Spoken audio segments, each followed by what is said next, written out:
Hi, I'm Steve Rose. I've been a chef for 35 years, proud owner of the greenest restaurant in the entire San Francisco Bay Area, and farmer here at Rose Ranch.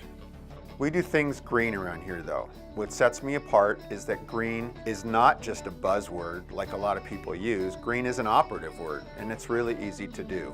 I'm going to share with you my secrets on how to do this at home. We're going to have fun, and living green, living truly green, is really a blast.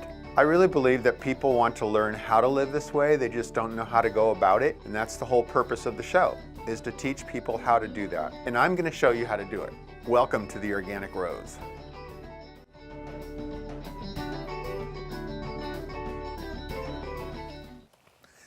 Hi, I'm Chef Steve Rose. Welcome to the Organic Rose. Today we're going to learn about camaraderie with good friends through winemaking. There's a bunch of us that get together and make some, I think, pretty good organic wines made from our organic grapes that we grow at Rose Ranch. Jesse, who I grew up with in San Francisco and actually ran in front of the bulls in Pamplona, Spain when we were younger and a little bit stupid, is probably one of the world's foremost golf club designers. And he kind of makes wine with us like as if he were designing his golf clubs. I had a chance to interview him the other day, so I'm going to let him go ahead and speak for himself. He'll give you a little bit of background.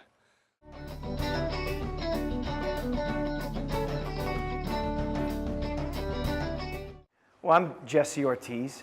I've been a longtime friend of Steve Rose's. Steve and I go back to San Francisco. We both grew up in the Marina District.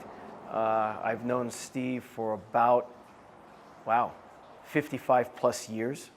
Both of us are Basque, of Basque descent. His family, his grandparents were from an area near Pamplona, a couple little towns near Pamplona where they run the bulls. It's famous for that, the San Fermines. And my grandmother was from a town called Vitoria in the Basque country. And my grandfather was in a little town called Aoiz, which was also just on the outskirts of Pamplona. So Steve and I go way, way back. And yeah, we've had a great friendship. And I remember when he came up here to the Sonoma Valley, I thought he was crazy. He was coming up here.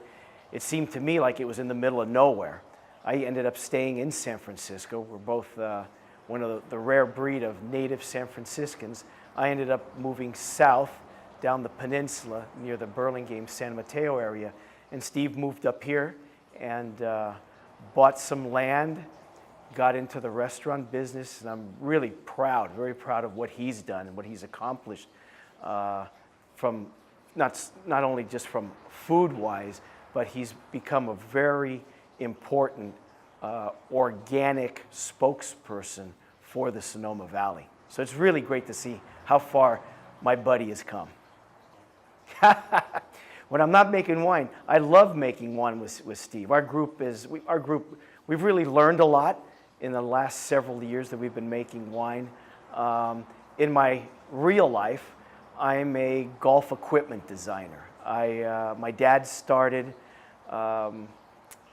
making golf clubs in 1960. He started the Orlamar Golf Company, and he made a go of it. We were probably one of the top wood-making companies in the industry. My dad made clubs for people like Lee Trevino and Arnold Palmer, Johnny Miller, Sevi Ballesteros. We were one of the top wood makers in the industry.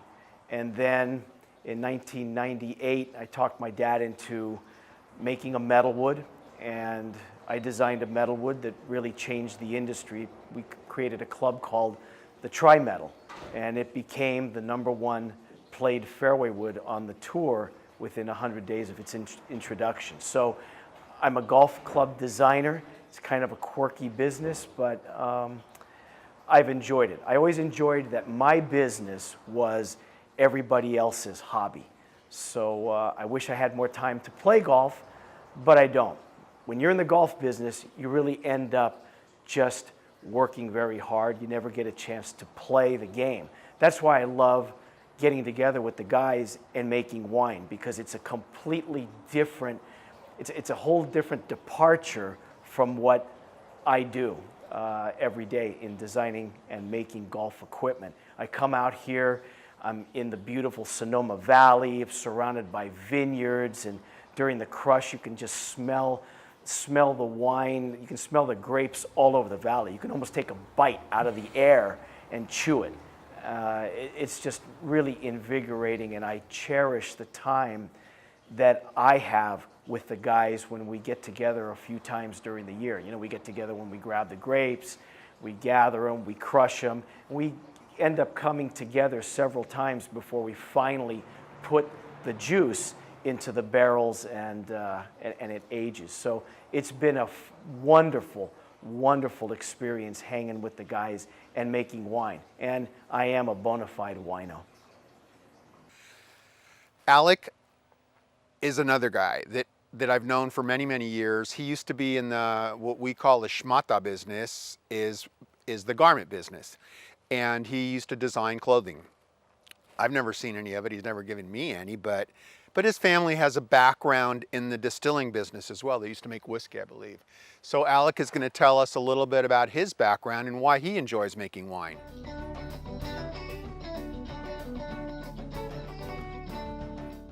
Why do I like wine? Well, let's just say I like to drink. No, my family background is my great-grandparents were part of a brewery. There were 8 brothers in my great-grandfather's family. They were in the flour mill business. They were in the brewery business in 4 towns in Pennsylvania, because at that time you had to have a cave in order to have beer because you needed to store it. So my family was in the brewing business for about 80 years. They cut off in Prohibition, and then instead of the family opening back up, someone bought the name and the brewery and the cave from my family. You know, in terms of making the wine, I think we all learned. I'd say Jesse and I probably had the least experience. Mike had already had some by the time he got together with us. But I think it's been a learning experience of how to do it together, because we did decide that all 5 of us had to agree. And when we started making a few changes in what we wanted to make, we added a white wine to our assortment for a while. We all had to agree, and that takes a little patience. It takes a little compromise to get us all to do it, and it's turned out well. We've had some good wine, and I think making it organically, making it naturally was the initial reason, and that's what you brought to the table quite a bit. Worked, because we worked with the juice we had. We worked with the grapes we had, and we blended. And that was fun when we started doing a blend. You and Jimmy and I decided to make some wine together, and then Jesse felt left out, so Jesse joined the group. And then you found Mike one day, because he also used to come into Vineyards Inn, and adding Mike was a great thing because he really pays attention to detail. The rest of us made some decent wine, but Mike really straightened us out a little bit here and there, so it was a lot of fun.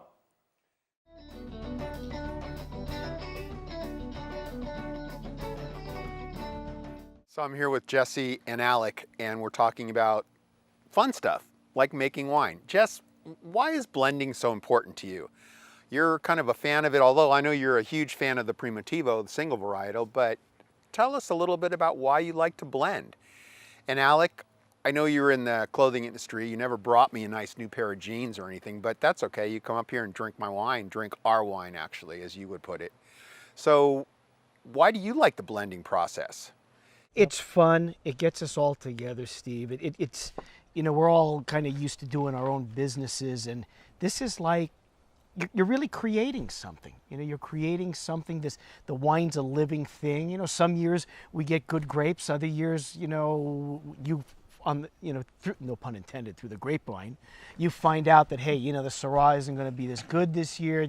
So we're not locked into certain grapes. It's really whatever we think is good that year we grab, and what we can utilize from your vineyard, that's great. But then we also bring in some other stuff, some other grapes from outside, depending on the year, and it's always fun. It's always a blast. Always a blast.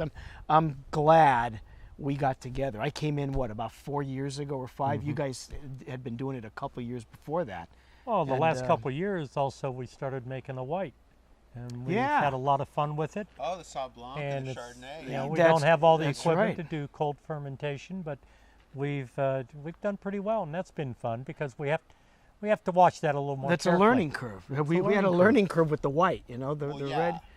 And thanks to Mike Thanks, also yeah. for, bringing in the technical side of it Yeah. as far as helping us producing that. Because Yeah. it was weird the first time making white wine, putting our hands in the press and seeing the juice be clear or white and not red was bizarre to me. It was just like totally bizarre to me.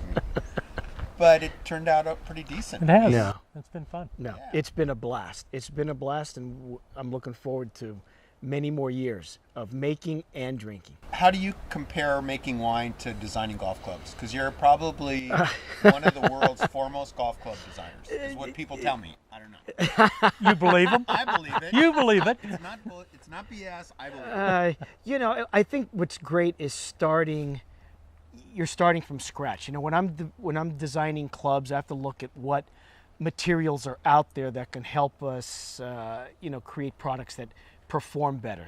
With metals, you're looking at strength to weight ratios. You're looking at shapes, designs. There's a lot of factors in the playability of a golf club, and those factors, they're changing. You know, there's different metals that are out there. There's wine. It's similar, but the wine is just, you're working with an open canvas too. One year we don't know what we're going to make one year. Right. You know, we sit in and get around the table. We decide, hey, what are we going to do?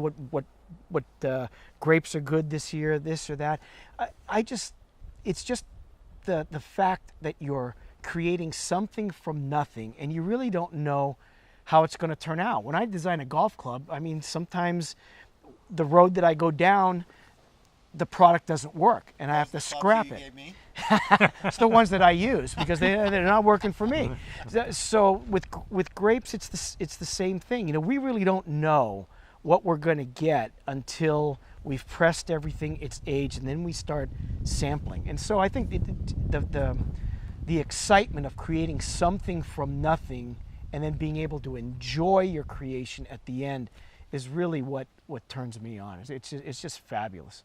The wine and making clubs. Sometimes, hey, you hit a great shot and you know that it's the club, not you. Very true. Usually it's the club. You know, one of the things we decided to do when we first started making wine together was trying to stay with what we get from the grapes and the juice. We don't do that many additives. What we do add, what we do monitor is an attempt to get the best in our own amateur learning way, the best we can get out of the juice we get each year, and it has actually been different each year. So it's been a lot of fun to see, feel, and taste the difference. Mike is a flyboy. He's a commercial pilot. He flies for the Air Force as well. He flies the in-flight fuelers. And just a great guy, a wonderful pilot, a very stickler as far as sanitation in our winemaking processes. So I did get a chance to visit with him, and he's going to go ahead and share a little bit of his day job stuff with you. Hi, I'm Mike. I'm a Air Force pilot and an airline pilot. I've been flying for 27 years. I also occasionally fly the smaller airplane that's behind me with a friend that owns it. Once in a while, he wants a professional pilot to fly with him to help him keep his skills tuned up. It's a really, really neat airplane because it opens up in the back like a flying SUV.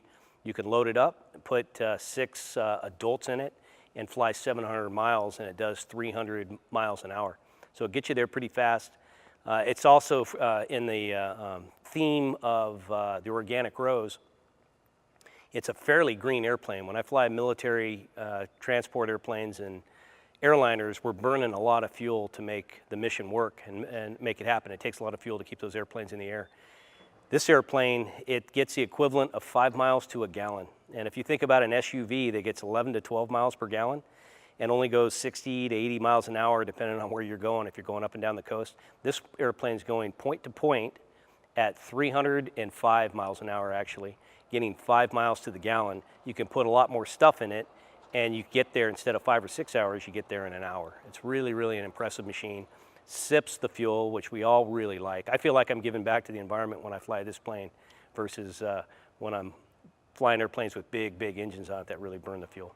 I'm very fortunate that I've got a group of guys that will come together when my schedule will allow occasionally. Sometimes I'm the limiting factor on the schedule, and I'm just really fortunate to be able to go out to Rose Ranch and spend time with Steve and Colleen and the other guys and our wives. We get together, and it's really a nice family environment. But actually, it's getting better and better. We're working towards getting more time off and to weave the personal life into the business side too. My wife and I also keep bees, and that's helped us get a little bit more into the tempo of doing stuff that is more ag related. We've been with the roses for quite a while now, making wine, and I think we're getting better and better at it, and we're also getting a better tempo as we go forward too. And we're looking forward to more time that we can slow it down and spend time out at the bodega and the winery and working with the grapes. And then there's Jimmy, one of the probably best mortgage brokers in San Francisco. He and I met in high school. Our rock and roll band was auditioning for a sax player. We heard him, we hired him. He's an incredible horn player to this day, but he also loves coming up here into the wine country and making wine. He's a great guy. He loves to make wine, loves to drink wine. I had a chance to sit with him in his office in San Francisco and just listen to him about what his day job is all about, and it's pretty amazing.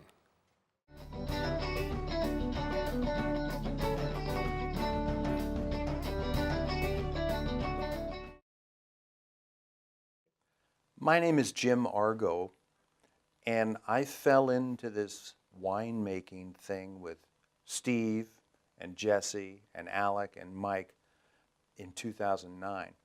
I fell into the life of Stephen Rose, the world-famous chef. I think it was about a long time ago. I know that. It was about 1973, maybe. I was in high school.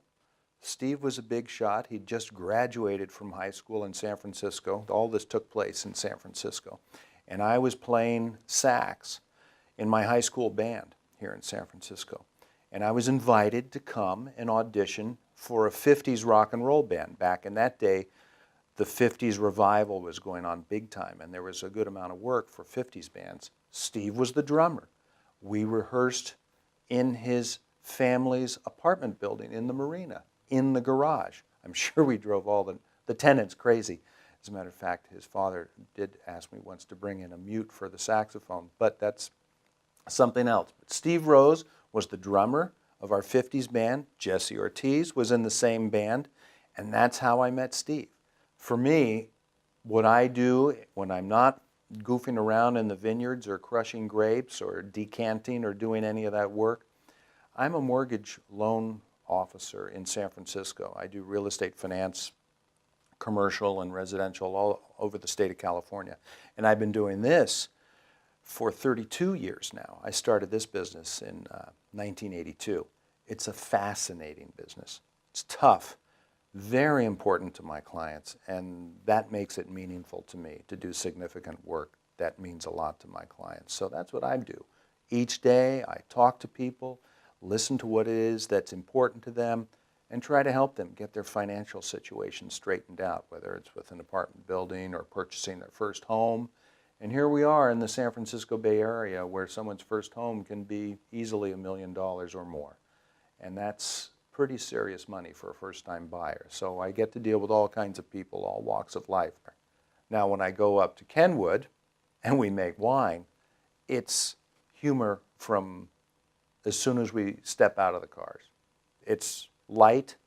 We have to be serious. We want to make sure that good sanitation is followed, all those best practices, but it's very light. And it really is a fellowship, a brotherhood, because we go back so far, 40-something years. And we're still having a good time. All of us, we have good health.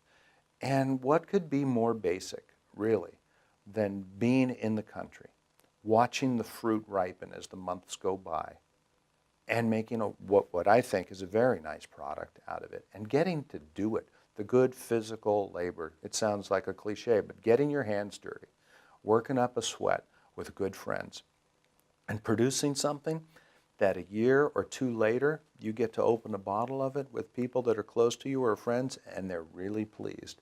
And it makes life worth living. It's just one of those joys. I feel very lucky, very fortunate to be able to do this, especially when you compare it to the seriousness of my day job here in San Francisco.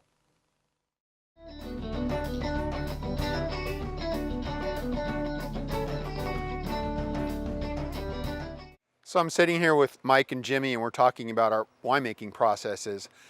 Mike, tell us a little bit about, why you're such a stickler for sanitation and what we don't put in the wine.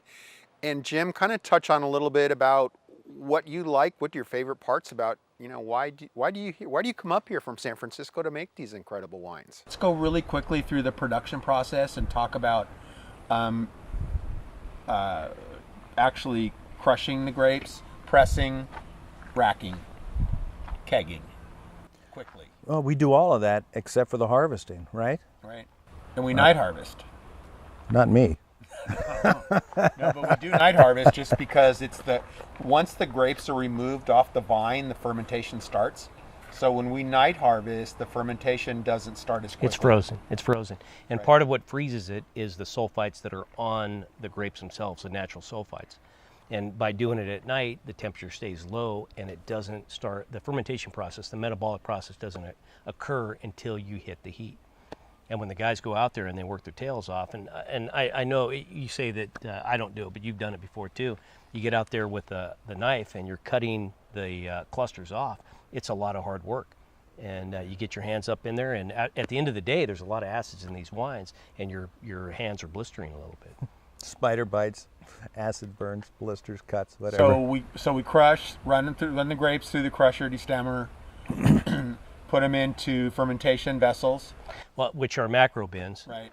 And we say macro bins, but you're looking at a half a ton per bin, which a half a ton is about a barrel, which makes a macro bin such a natural vessel because you harvest, we fill it up all the way up to the top, the guys do, and then we crush it, we put it back into the same macro bin, and that bin has got a half a ton of must, and the fermentation process starts. Here at Rose Ranch, we're so fortunate that there's a lot of yeast just living here in the valley, and most of it's because of a ton of the professional winemaking that's happening here. So the colonies of yeast are living year-round in this valley. So we just pull yeast out of the air. Well, there's yeast on the grapes, as you know, right? And right. There's also tons of yeast from all the winemakers that are in the area. It's out in the open, and it just starts fermenting on day one. And the guys punch every day for about 7 to 8 days. We get up to about 13.5% alcohol, and then we press. And then we press right back into the macro bins, and then we pump it into the barrels. And it sounds really simple, it's really short, but it's a lot of heavy lifting, It's a lot of hard heavy work. lifting. It's not rocket science, but it's I think a lot of it is done from the heart, That's right. the heart and the palate, and that's why we do it. And it's pretty damn easy. I mean, once we get it, we're lucky. We have a great facility to work in, and we have a great crew around us to support us. We've got good friends. We make small mistakes. We've made some mistakes. Especially that rosé. Remember that rosé? The rosé where someone failed to sanitize the pump. I think it was Mikey. Well, whoever it was, that person's, that person's forgiven. But it was a good lesson. I mean, these basic steps. Good product, good fruit, trustworthy company and colleagues. And sanitation. Sanitation is huge. There's not a professional winemaking organization that's making, let's say, 10,000 cases a year of a particular varietal that isn't all about the sanitation, because they start losing their capital investment when they don't use good sanitation, to the point where they go a little overboard with some of the preservatives they put in the wine. And I think a little overboard is mild term. I think it's way overboard. And what we do is keep it at very, very low, reasonable levels, no sensory perception whatsoever, just to keep the wine safe. That's all we do. The only caretaking we do on the sanitation level, we clean our equipment, we clean our pumps, we clean our lines, we clean our barrels, and we keep the wine, we give it just enough preservative that is at the smallest levels, just to make it through the season without a bacteria taking over. Thank you, boys. This is good for a